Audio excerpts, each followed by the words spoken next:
السلام علیکم ورحمۃ اللہ وبرکاتہ۔ اعوذ باللہ من الشیطان الرجیم، بسم اللہ الرحمن الرحیم۔ محمد رسول اللہ صلی اللہ علیہ وآلہ وسلم والذین معہ اشداء علی الکفار رحماء بینہم تراہم رکعا سجدا یبتغون فضلا من اللہ ورضوانا۔ جی ناظرین، آج ہم جس حوالہ سے گفتگو کرنے جا رہے ہیں وہ ہے نبی پاک صلی اللہ علیہ وآلہ وسلم کے صحابہ۔ تو ناظرین، نبی پاک صلی اللہ علیہ وآلہ وسلم کے صحابہ تو وہ ہیں جنہوں نے تعلیم حاصل کی تو آمینہ کے لال جناب محمد رسول اللہ صلی اللہ علیہ وآلہ وسلم سے حاصل کی، اور کس جگہ پر بیٹھ کر کے قرآن کہہ رہا ہے ان اول بیت وضع للناس للذی ببکۃ مبارکہ۔ ناظرین، جو بات میں کرنے جا رہا ہوں آپ کو پتہ ہے علامہ جواد نقوی صاحب حفظہ اللہ تعالیٰ وہ نبی پاک صلی اللہ علیہ وآلہ وسلم کے تمام صحابہ کا احترام کرتے ہیں، عزت کرتے ہیں اور بڑی محبت اور پیار کے ساتھ نام لیتے ہیں۔ تو ناظرین، اب اگلی بات، ایک شیعہ ذاکر ہے علامہ شہریار رضا، اس بندے نے علامہ جواد نقوی کو یہ جواب دیا کہ یہ بندہ نبی پاک صلی اللہ علیہ وآلہ وسلم کے صحابہ کا ذکر کیوں کرتا ہے۔ تو ناظرین، وہ بھی ہم گفتگو سنیں گے، وہ جو اس نے بات کی ہے شیعہ ذاکر جو ہے شہریار، وہ بھی گفتگو سنیں گے۔ پھر بعد میں مرزا علی انجینئر حفظہ اللہ تعالیٰ نے بھی جواب دیا، وہ بھی ہم گفتگو سنیں گے۔ پھر انشاءاللہ ناظرین آگے ہم بھی تفصیلی گفتگو کریں گے، تو آگے ناظرین مل کے گفتگو مولا امیر المومنین کے ساتھ ساتھ جو ان کے اصحاب پر بھی ظلم ہوا، کہ صرف اس لیے کہ بعض دفعہ لوگوں کی توجہ ہو کہ عالم اسلام میں کیا ہوا، کیونکہ ہمارے بعض مولوی ملا بھی کہ خدا ان کی ہدایت فرمائے، اور جو دشمنان اہل بیت کے ہیں ان کی تو کوشش ہے کہ وہ قاتلین حضرت فاطمہ کو بچا لیں۔ تو کوشش یہ کی جاتی ہے ایسا ثابت ظاہر کیا جائے جیسے کہ بعد اشرف الانبیاء معاملہ بہت اسموتھ چل رہا تھا، اور جب کہا جائے بعد اشرف الانبیاء تو یاد رکھیں صحیح اور واضح جو جملہ ہوگا بعد شہادت رسول اللہ، بعد قتل رسول اللہ، کیونکہ انہیں زہر دیا گیا تھا، تمام مسلمانوں کا اجماع ہے کہ ان کو زہر دیا گیا تھا۔ تو ایسا ظاہر کیا جاتا ہے کہ معاملہ بڑا اسموتھ چل رہا تھا، ایک دم سے خراب ہو گیا اچانک۔ کس نے خراب کر دیا؟ یزید نے۔ یہ نظریہ، یہ سوچ انتہائی گمراہ کن ہے۔ یہ بڑا اچھا چل رہا تھا یزید نے خراب کر دیا نا، یا یہ کہ بڑا اچھا چل رہا تھا بنو امیہ نے خراب کر دیا، یا یہ کہ بڑا اچھا چل رہا تھا معاویہ سے خراب ہو گیا نا، معاویہ اور یزید کے باپوں نے خراب کیا تھا۔ اور یہ جو تماشا اٹھایا ہوا ہے نا بان بن نبی یاش والا، یہ میں آپ کو بتا دوں یہ پوری ایک سازش ہوئی ہے اسلام کے خلاف۔ یہ بھی اشرف فاطمی بھی منانا شروع کر دیا ہے۔ ہم یہ پوچھتے ہیں یہ بدعت نکالی کس نے؟ اشرف فاطمی والی۔ آج سے کچھ سال پہلے تک تو کوئی نہیں تھا۔ بتائیں مجھے یہ اشرف فاطمی، یہ نہیں سیدہ فاطمہ سلام اللہ علیہا کی نعوذ باللہ شہادت جس کو یہ کہتے ہیں غالی، یہ 10 دن منانا یہ ائمہ اہل بیت نے کب منایا ہے؟ یہ تو آج سے 50 سال پہلے بھی ایگزسٹ نہیں کرتا تھا۔ تو اس کے بدعت ہونے کے لیے یہی کافی ہے۔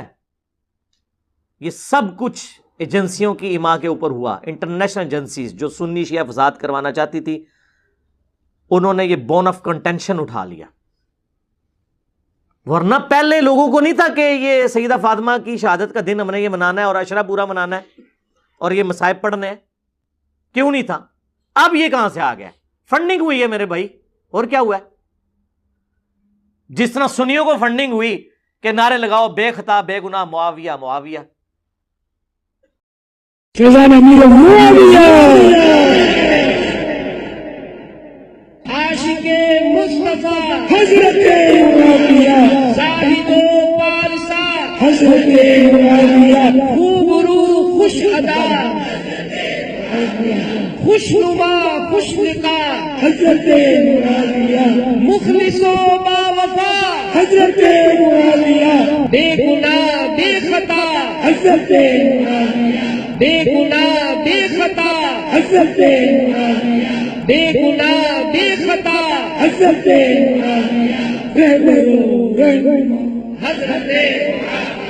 اتوار کو بڑی رات ہے 22ویں شب، اتوار کو جلوس بیعت معاویہ نکلے گا اور انشاءاللہ مدنی مذاکرہ ہوگا اور لنگر معاویہ بھی کھائیں گے انشاءاللہ۔ فیضان امیر معاویہ۔ پہلے تو کبھی سنیوں نے یہ نعرہ نہیں لگایا تھا، سنی تو ہاتھ جوڑتے تھے شیعہ کے آگے کہ یار کام ڈالا ہے میرے شام نے، خدا دا نہ اس تے لعنت نہ کرو، صحابی ہونے دی وجہ نال زبانہ بند رکھو۔ یہ کبھی نہیں ہوا تھا کہ سنی یہ کہیں کہ نہیں جی ہم امیر معاویہ کانفرنس کریں گے۔ Not at all. یہ بھی ایجنسیوں کی ماں پہ ہوا تاکہ سنیوں کو بھڑکائیں. الیاس قادری صاحب ایک بے ضرر انسان تھے، مدنی چینل والے. وہ تو یار چیونٹیوں کا اتنا احترام کرتے ہیں کہ وہ ایک دفعہ کیلے آ گئے، اس نے چونٹیاں لگی تھی، انہوں نے مریدوں کا میں نے کیلے نہیں کھانے، جہاں سے کیلے اٹھائے وہاں جا کے واپس رکھو. آپ نے چونٹیوں کو بے دخل کر دیا. ایسے بندے سے آپ ایکسپیکٹ کر سکتے تھے کہ وہ بے گناہ بے خطا معاویہ معاویہ یہ نعرے لگوائے گا؟ ناٹ ایٹ آل.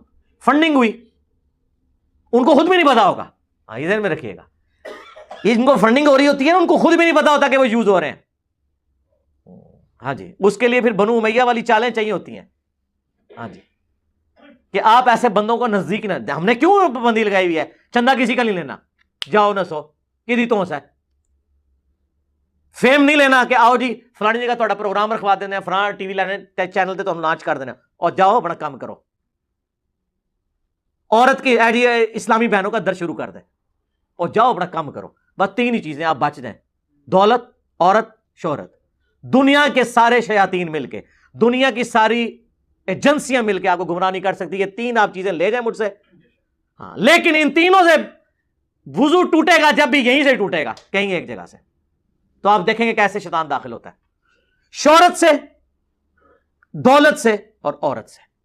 اور مولوی تو اکثر عورت اور دولت پہ مر جاتا ہے، شہرت پہ بھی مرتا ہے. ویورشپ کے لیے لکھتا ہے ریپلائی ٹو انجینئر محمد علی مرزا. تو یہ اشرف فاطمی خود بدعت ہے.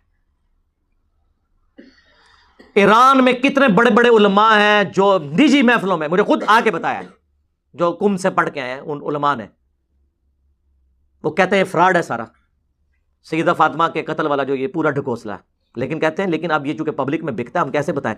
بالکل اس طریقے سے جس طرح آپ بریلوی علماء یہ نہیں بتا سکتے کہ میلاد کے موقع کے اوپر یہ جو آپ نے جلوس جھنڈیوں کے ساتھ ساتھ یہ آپ نے جو زیارتیں لگانا شروع کی ہیں، پھر مکے اور مدینے کے ماڈل بنا دیے ہیں، اس سے بڑھ کے لوگ وہاں سامنے کھڑے ہو کے دعائیں کرتے ہیں اس کا ریپلیکا سمجھتے ہوئے، یہ سب بدعت ہیں. نجی محفلوں میں تو ہمیں آ کے کہتے ہیں بدعت ہے، لیکن کہتے ہیں اگر ہم کہیں گے تو ٹوکا اٹھا لے گی ہماری عوامی سر تن سے جدا.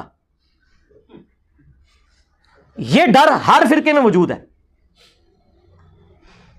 ابان بن ابی عیاش ان کے نزدیک بھی جھوٹا.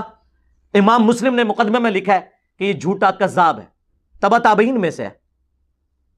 اور 2 تبع تابعین کہتے ہیں کہ ہم نے 1000 حدیثیں لکھی ابان بن ابی عیاش سے. امام مسلم نے صحیح مسلم کے شروع میں مقدمے میں لکھا ہے. ان میں سے کہتے ہیں مجھے جب نبی علیہ السلام کی خواب میں زیارت ہوئی تو آپ نے صرف 6 حدیثوں کی تصدیق کی، باقی 994 حدیث کے بارے میں کہا یہ سب جھوٹ ہے، میری طرف منسوب ہے. یہ وہ کذاب راوی ہے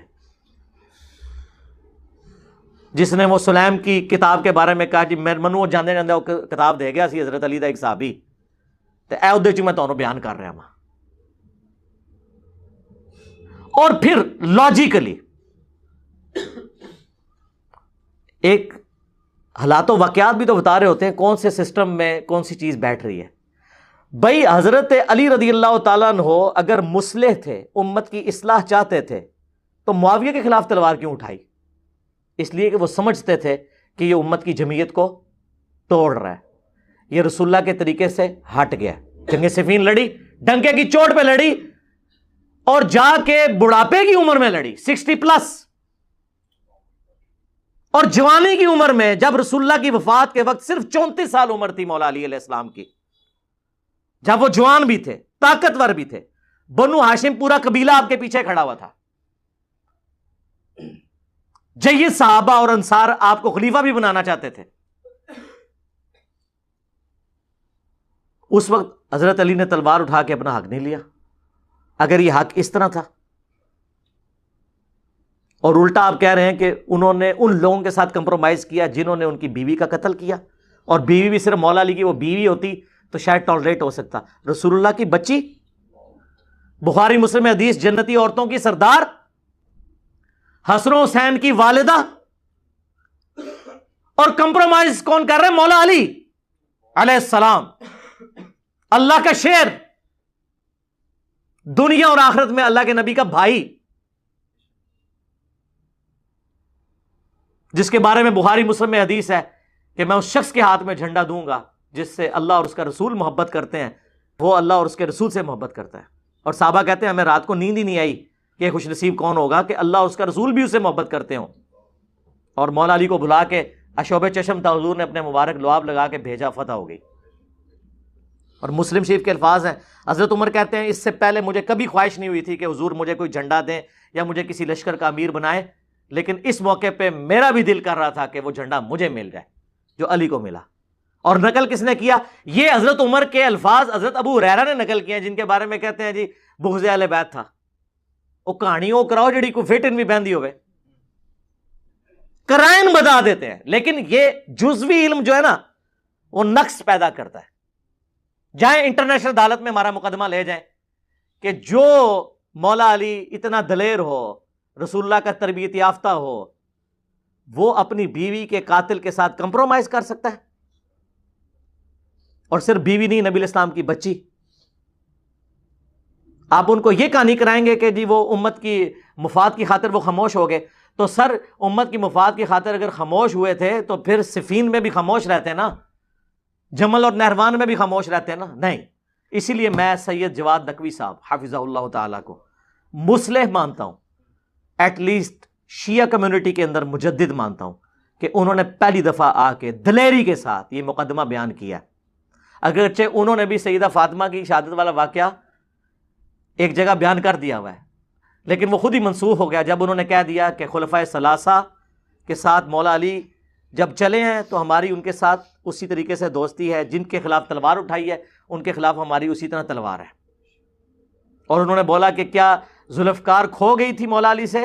خلفائے ثلاثہ حضرت ابوبکر عمر عثمان کے زمانے میں رضی اللہ عنہم اجمعین وعلیہم السلام اجمعین نہیں، انہیں پتا تھا کہ میں نے رسول اللہ کے ساتھیوں کے ساتھ نہیں لڑنا. یہ جملے ہیں سید جواد نقوی صاحب کے. آپ عزیزان توجہ فرمائیں، امیر المومنین نے خلفاء کے دور میں زیادہ زندگی امیر المومنین کی خلفاء کے دور میں گزری ہے. 25 سال گزرے ہیں، 3 خلیفہ کی حکومت تھی. کیا امیر المومنین جنگ بھول گئے تھے؟ کیا امیر المومنین کی ذوالفقار کھو گئی تھی؟ کیا امیر المومنین سے خدا نخواستہ شجاعت ختم ہو گئی تھی؟ کیا امیر المومنین وہ امیر المومنین جو بعد میں 35 سال بعد جب جنگ لڑی صفین میں جا کر تو لوگوں کو پھر ایک دفعہ خندق و احد و بدر کا میدان یاد آیا جب علی بھرپور جوانی میں تھے، نوجوانی میں تھے، اس طرح سے جنگ لڑی. لیکن اس دوران جنگ صفین میں علی جنگجو نظر آتے ہیں، جنگ بدر میں علی جنگجو نظر آتے ہیں، جنگ احد میں علی جنگجو نظر آتے ہیں، جنگ خیبر میں علی جنگجو نظر آتے ہیں. لیکن 25 سال خلفاء کے دور میں ایسے لگتا ہے کہ اس ہستی کو جنگ آتی ہی نہیں ہے، ایسے لگتا ہے کہ سیاست بھی نہیں آتی. کیوں عزیزان؟ یہ اس لیے نہیں تھا کہ علی جنگ نہیں جانتے تھے، یہ اس لیے نہیں تھا کہ علی اپنا حق نہیں سمجھتے تھے. علی اپنا حق بھی سمجھتے تھے، علی جنگ بھی جانتے تھے، لیکن علی کو معلوم تھا میری جنگ کا میدان یہ نہیں ہے، میں نے اپنوں سے نہیں لڑنا ہے، میں نے رسول اللہ کے ساتھیوں سے نہیں لڑنا ہے. علی کو مانتے ہو نا؟ علی کو مانتے ہو نا؟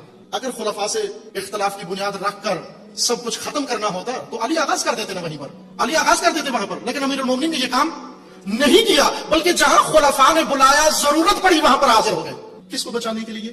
نہ اس شخصیت کو جو خلافت کے تخت پہ بیٹھا ہوا ہے، بلکہ میراث محمد کو بچانے کے لیے، اللہ کے دین کو بچانے کے لیے، قرآن کو بچانے کے لیے، امت کو بچانے کے لیے. یہ گمراہی ہے کہ مسلمانوں میں مسلکی دشمنی شروع کی جائے، شیعہ سنی کا دشمن، سنی شیعہ کا دشمن. یہ غلط ہے، یہ نہیں ہے. یہ شیعہ کی دشمنی بنتی ہی نہیں ہے، یہ نہیں بنتی. کیوں نہیں بنتی؟ اس لیے کہ علی اس دشمنی کو پسند نہیں کرتے اور شیعہ علی کا پیروکار ہے. عزیزان اگر خلفاء سے الجھنا ہوتا تو علی خود موجود تھے نا تینوں خلیفوں کے ساتھ، بلکہ تیسرے خلیفہ کے زیادہ علی علیہ السلام اور خلفاء میں مختلف قسم کا ماحول رہا ہے. پہلے خلیفہ امیر المومنین کا زیادہ بہت احترام کرتے تھے، دوسرے خلیفہ بھی احترام کرتے تھے، عموماً خیال رکھتے تھے، لحاظ کرتے تھے، لیکن تیسرے خلیفہ نہیں کرتے تھے. وہ احتیاط جو دوسرے پہلے 2 خلیفہ کرتے تھے، تیسرے خلیفہ نہیں کرتے تھے. اس کے باوجود جب تیسرے خلیفہ کا محاصرہ ہوا، بچانے کے لیے کون آیا؟ بنو امیہ میں سے ایک بھی نہیں آیا. وہ بنو امیہ میں سے تھے، ان کے گرد بنو امیہ اکٹھے تھے، ان کے لیے وہ سارا جال بنو امیہ نے بچھایا تھا. لیکن جب سارا کچھ ہو گیا تو خلیفہ کو بچانے کے لیے علی اور علی کے بیٹے آئے. 3 جنگیں علی علیہ السلام کے دور میں ہوئی، تینوں پر ناخوش تھے امیر المومنین. جنگ جمل میں امیر المومنین نے فتح پائی، مکمل فتح پائی. جنگ نہروان میں مکمل فتح پائی، لیکن فتح کا جشن نہیں منایا. فتح پائی لیکن جشن کیوں نہیں منایا؟ بلکہ افسوس کیا، ان کی لاشوں پر کھڑے ہو کر افسوس کیا کہ اے کاش تم نہ آتے میرے مقابلے میں، اے کاش مجھے مجبور نہ کرتے، اے کاش میں نہ لڑتا تمہارے ساتھ جنگ، اے کاش تم میں عقل آ جاتی. خوش نہیں تھے امیر المومنین. وہ جنگیں ٹھوسی گئی تھی امیر المومنین پر. اگر آپ حسینی ہو اور اگر آپ پیرو علی شیعہ علی ہو تو آپ پوچھو نا، امام حسین سے پوچھو دشمنی کرنی ہے کس کے ساتھ کریں؟ حسین آپ کو بتائیں گے. اگر دشمنی کرنی ہے تو طاغوت کے ساتھ کرو، دشمنی کرنی ہے تو ظالم کے ساتھ کرو.